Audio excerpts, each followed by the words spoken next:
Hello दोस्तों, सलाम नमस्कार सत श्री अकाल। एक बार फिर से आपका स्वागत है आपके अपने YouTube चैनल में। कैसे हैं आप? आई होप यार आप लोग बहुत अच्छे होंगे।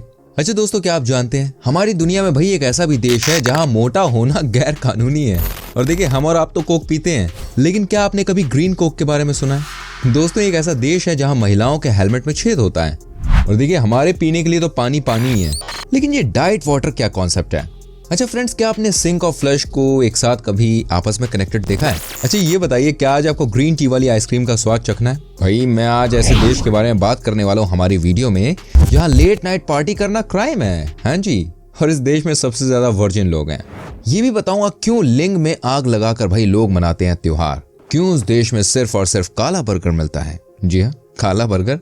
दोस्तों, आज हम बात करने वाले हैं एक ऐसे देश की जो दुनिया की सबसे फिटेस्ट कंट्री है, यानी कि जापान की। तो चलिए शुरू करते हैं आज का सफर। लेकिन इस सफर को शुरू करने से पहले प्लीज हमारे चैनल को सब्सक्राइब कर दीजिए और बेल आइकन को प्रेस कर दीजिए। हाँ, बिल्कुल ऐसे ही। अच्छा, मैंने आपसे क्यों कहा कि जापान सबसे फिटेस्ट कंट्री है पूरे वर्ल्ड में? सोचिए सोचिए। सिर्फ इसलिए कि यहाँ के लोग रोज एक्सरसाइज करते हैं? नहीं, ऐसी कोई बात नहीं है दोस्तों। जापान के लोग दुनिया के बाकी देशों के मुकाबले सबसे ज्यादा साल जीते हैं। इस देश की एवरेज एज है 85 साल। और हमारी कितनी है? आप रिसर्च करिए, हमें बताइए कमेंट करके। अच्छा दोस्तों, हम और आप जब भी कोल्ड ड्रिंक पीते हैं तो जनरली वो ब्लैक कलर की होती है, राइट? आई मीन अगर मैं सिर्फ कोका कोला की बात करूं तो। लेकिन जापान के लोग भाई ब्लैक कोक नहीं बल्कि ग्रीन कोक पीते हैं। जी हाँ, और ये कोक सिर्फ जापान के लोगों के लिए ही बनती है। दरअसल बात यह है कि जापान में लोगों को हर चीज में भाई ग्रीन टी चाहिए। वो फिटनेस को लेकर बहुत जागरूक होते हैं, इसलिए वो कोक भी ग्रीन टी वाली पीते हैं। वहां आपको ब्लैक नहीं ग्रीन मिलेगी। पीनी है तो पियो, वरना भाई अपना काम करो। साथ में आपको बता दूं, हमारे देश ने या इनफैक्ट दुनिया ने अभी हाल फिलहाल में लॉकडाउन का मतलब समझा। लेकिन आपको ये बात जानकर हैरानी होगी कि जापान में तकरीबन 10 लाख लोग ऐसे हैं जिन्होंने अपने आप को सालों से भाई लॉकडाउन किया हुआ है। दोस्तों, इस देश में करीब 1 मिलियन लोग अपने आप को अपने बेडरूम में सालों तक भाई बंद कर लेते हैं, जिसे वहां पर हिकिकोमोरी कहा जाता है। अब आपके मन में सवाल आ सकता है कि आखिर वो लोग भाई ऐसा क्यों करते हैं? तो मैं आपको बता दूं, वो लोग डिप्रेशन में आकर अपने आप को समाज से बिल्कुल अलग थलग कर लेते हैं। गलत मत समझना भाई, ये कोई वायरस नहीं है। अच्छा भाई, जब बात ग्रीन टी की हो गई है तो मैं आपको बता दूं, जापान में कोई नॉर्मल आइसक्रीम नहीं खाता। वहाँ सिर्फ और सिर्फ ग्रीन टी आइसक्रीम मिलती है। वैसे मेरे ख्याल से यार इनके नेशनल फ्लैग में व्हाइट कपड़े के साथ जो बीच में रेड स्पॉट है ना, उसको भी ग्रीन में चेंज कर देना चाहिए। आपका कहना क्या है? कमेंट करके बताइए। अच्छा संग में ये बताइए कि आपने जापान के स्पेशली टटामी कालीन के बारे में सुना है? नहीं सुना तो आज हम आपको बहुत ही रोचक जानकारी देंगे, ठीक है? देखिए, आपने बहुत तरह के कालीन देखे होंगे, लेकिन ये सबसे अलग है, ये सबसे जुदा है, क्योंकि जापानियों के दिमाग से बना है। क्या आप कल्पना कर सकते हैं एक ऐसे कालीन के बारे में जो कि आपके फ्लोर पर तो बिछेगी, लेकिन साथ में आपके लिए कभी कभी टेबल भी बन जाएगी, आपका सोफा भी बन जाएगी। जी हाँ, इसे मोड़ दीजिए और लीजिए, बन गई टेबल। आप इसे फोल्ड करके सोफे की तरह भी इस्तेमाल कर सकते हैं। आपको ये चीज कैसी लगी बताइए कमेंट करके। वैसे जापान में यार हर चीज कमाल की ही मिलती है। अच्छा दोस्तों, क्या आपने दुनिया के सबसे इनोवेटिव सिंक के बारे में सुना है? नहीं, ये देखिए जापान में कैसे सिंक को डेवलप किया जाता है। सिंक है और इसके ठीक नीचे फ्लश। जी हाँ दोस्तों, सही सोचा आपने। जब भी आप या हम सिंक में बर्तन धोते हैं तो उस दौरान बहुत ज्यादा पानी खराब होता है ना? लेकिन अगर आइडिया ऐसा हो तो पानी का इस्तेमाल भाई हम सही तरीके से कर सकते हैं। जो पानी हमने हाथ धोने में वेस्ट किया है, उस पानी की मदद से आप टॉयलेट को फ्लश भी कर सकते हैं। क्या बात है। अब सोचिए दोस्तों, जापान में हर चीज अलग क्यों है? सही सुना आपने, हर चीज अलग क्यों है? दोस्तों आप ही बताइए, चीज का कलर क्या होता है? ऑफ कोर्स यार, व्हाइट या येलो होता है ना? लेकिन वहां पर भाई जापान में जो चीज होती है वो भी ग्रीन टी वाली होती है। इसका कलर ग्रीन होता है, ग्रीन। यस। साथ में दोस्तों आपको बता दूं, जब भी आप जापान में ट्रेन में सफर करते हैं तो आपको बहुत सारी चीजें यूनिक मिलती है। एक तो भाई ट्रेन की स्पीड, जिस पर कि हम आगे आपसे बात भी करेंगे। लेकिन देखिए, यहाँ की ट्रेन की सीट्स भी बड़ी कमाल की होती है। इसे आप दोनों तरफ मूव कर सकते हैं। मतलब ये कि अगर ट्रेन आपके ऑपोजिट डायरेक्शन में चल रही है तो आपको परेशान नहीं होना है, बस अपनी सीट का एक बटन दबाना है और ये देखिए कैसे वही सीट की डायरेक्शन चेंज हो गई।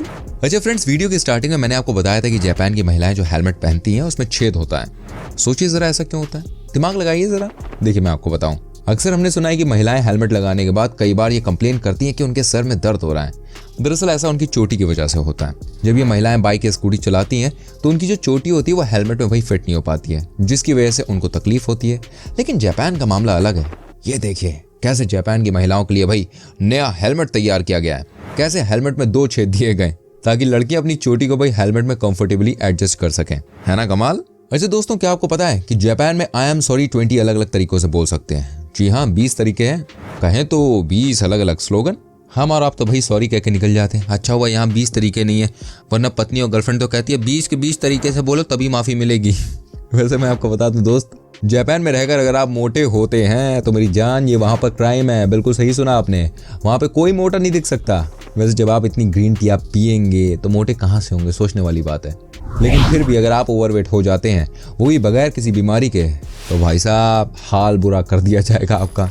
आपको सरकार की तरफ से वार्निंग दे दी जाती है कि 2 महीने के अंदर वेट लूज करना है। ये रूल यहाँ पे आ गया तो सबके कमर बन जाएगी। अच्छा फ्रेंड्स, ये बताओ कि आपने क्राइम सुमो कॉन्टेस्ट सुना है?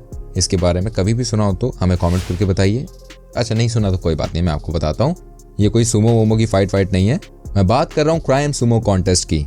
एक्चुअली यार, क्राइम सुमो कॉन्टेस्ट में जितने भी पहलवान होते हैं ना, उन्हें फाइट नहीं करनी होती है, बल्कि सभी पहलवानों को तरह तरह के फेस बनाकर भाई बच्चों को डराना और रुलाना होता है। सही सुन रहे हैं आप, बच्चों को डराना। साथ में आपको बताना चाहूंगा दोस्तों, जापान एकमात्र ऐसा देश है जहाँ पे डाइट वाटर मिलता है। जी हाँ, डाइट वाटर। आपको लग रहा होगा यार, क्या पानी पीने से भी कोई वजन कम कर सकता है? दरअसल दोस्तों, इसका नाम है डाइट वाटर और इसमें भाई बहुत सारे विटामिन होते हैं, मिनरल्स होते हैं। ऑफ कोर्स यार, अगर आप जापान में तो आप कैसे भूल सकते हैं ग्रीन टी को। जब भी आप जापान जाएं तो डाइट वाटर जरूर ट्राई करें, अच्छा लगेगा पीने में। अच्छा दोस्तों, जापान के जो कडल कैफे हैं वो दुनिया भर में यार बहुत ज्यादा पॉपुलर हैं। अगर आपको समझ में नहीं आ रहा यार ये कडल कैफे मतलब क्या होता है, तो मैं आपको बता दूं, इसका मतलब होता है बहुत ज्यादा प्यार देना। समझ गए? समझ गए हैं? अगर आप जापान जाएं तो जी मजे ले सकते हैं कडल कैफे के, जहां पर एक से बढ़कर एक खूबसूरत लड़कियां आपको बेइंतहा प्यार देंगी। ओहो हो, डिपेंड करता है कि आप कितना पैसा खर्च करना चाहते हैं। अगर आप चाहें और आपकी पॉकेट अलाउ करे तो आप 10 से 15 घंटे तक उनके साथ बहुत ही प्यारे से पल गुजार सकते हैं। क्या बात है, जापान का टिकट बुक करने का सोच रहे हो? घर पे बैठे रहो, अभी फिलहाल कहीं मत जाना, सेफ नहीं है। अच्छा दोस्तों, आप जानते हैं जापान में बर्गर किंग वाले काला बर्गर बेचते हैं। सबसे अच्छी बात तो ये है कि ग्रीन बर्गर नहीं है, मतलब सारी चीजें ग्रीन है। अब आप ये सोचिए काला क्यों है बर्गर? देखिए बात ऐसी है, वहाँ पे ब्लैक ब्रेड बनती है, सिर्फ जापान में ही होता है ऐसा। और इस ब्रेड की खासियत ये होती है कि इसमें बहुत तरह के बॉडी इम्यून बिल्डअप प्रोडक्ट्स डाले जाते हैं। तो जापान का बर्गर खाओ, हेल्थ बनाओ। दोस्तों, जापान दुनिया का एकमात्र ऐसा देश है जहां बाहर से आए किसी भी इंसान को या उसके परिवार वालों को जापान का परमानेंट रेजिडेंट कार्ड अलॉट नहीं किया जाता। जी हाँ, बिल्कुल सही सुना आपने। भले ही आप वहाँ पे 20 साल क्यों ना रह लें, लेकिन वहाँ के लोग आपको कभी भी जापानी नहीं कहेंगे। उनका मानना है कि जो जापान में पैदा हुआ है या जिसके माता पिता जापान में पैदा हुए हैं, सिर्फ वही जापानी है। कोई ना, जान दो, हम हिंदुस्तानी खुश हैं। और दोस्तों आपको बता दूं, जापान दुनिया का एकमात्र ऐसा देश है जहां पर आपसे कभी पासपोर्ट दिखाने को कहा जा सकता है। जी हाँ, पुलिस आएगी और कहेगी दिखाओ and you have to show. तभी तो भाई कहा जाता है कि अगर आप रोड पर चल भी रहे ना तो प्लीज अपना पासपोर्ट कैरी करके चलें, अदरवाइज आपको सीधे जेल हो जाएगी। और मजे की बात तो ये है कि जो रूल है भाई ये जापान के लोगों पर भी एप्लीकेबल है। उनसे भी कभी भी कहा जा सकता है भाई साहब पासपोर्ट दिखाओ, पासपोर्ट। दोस्तों आपको बता दूं, यहाँ के जो लोग होते हैं वो बहुत जीते हैं। जी हाँ, बहुत फिट भी होते हैं। आप सोच रहे होंगे यार ये तो गॉड गिफ्टेड है। मैं बता दूं ऐसा कुछ नहीं है। दरअसल जापान की सरकार ऐसे नियम बनाती है जिससे हर जापानी खुद को फिट रख पाता है। अभी तो भाई कहा जाता है जापान में रात में 11 बजे के बाद भी आप बिल्कुल पार्टी नहीं कर सकते। वहाँ रात के 11 बजे सारे पब, डांस बार, सारी चीजें बंद हो जाती हैं। वहाँ पर एक ही नारा है, early to sleep, early to wake up. जैसे हम बच्चों को पोएम पढ़ाते हैं ना, ये वहाँ पे चलता है असल जिंदगी में। वैसे आपका इसके बारे में क्या ख्याल है, कमेंट कीजिए ना। आपको बता दूं, जापान एक बहुत ही अलग देश है जहाँ एक तरफ भाई वहाँ पे कडल कैफेज है तो वहीं दूसरी तरफ देश में सबसे ज्यादा वर्जिन लोग रहते हैं। अब देखिए ये मत पूछना भाई वर्जिन क्या होता है, सब पता है आपको, ठीक है ना? नहीं पता तो गूगल कर लो। आप जानते हैं 30 से 40 साल की उम्र तक के जो लोग हैं जनरली वो लोग वर्जिन है। सही है, ग्रीन टी पियो, ग्रीन टी। आपको बता दूं भाई, जापान में एक फेस्टिवल मनाया जाता है और उसमें लोहे से बने लिंग की पूजा की जाती है। दरअसल ऐसा वहां पर कहा जाता है कि योनी नामक एक दानव ने जापान के कई सारे गांवों पर भाई कब्जा किया था और वहां के लोकल लोगों के संग बदतमीजी की थी। तभी जापान के लोग लिंग में आग लगाकर इस फेस्टिवल को मनाते हैं। उनका मानना है कि जिस लिंग में वो आग लगाते हैं वो उसी योनी दानव की है। भाई साहब ये तो बड़ा खतरनाक है मामला। अच्छा देखिए, आपको बता दें साथ में कि हमारे देश में जो सबसे तेज ट्रेन भागती है, आप जानते हैं उसकी स्पीड क्या है? गूगल कर लेना, हमें फिर कमेंट करना, ठीक है? फिलहाल मैं आपको बता दूं, सबसे तेज गति से भागने वाली ट्रेन की रफ्तार है 160 किलोमीटर पर आवर। लेकिन जापान यार सोचो हमसे कितना आगे है। आप अंदाजा लगाइए वहाँ कितनी होगी मैक्सिमम स्पीड। हाँ कमेंट करके बताओ। चलो एक काम करता हूँ, मैं बताता हूँ, ठीक है?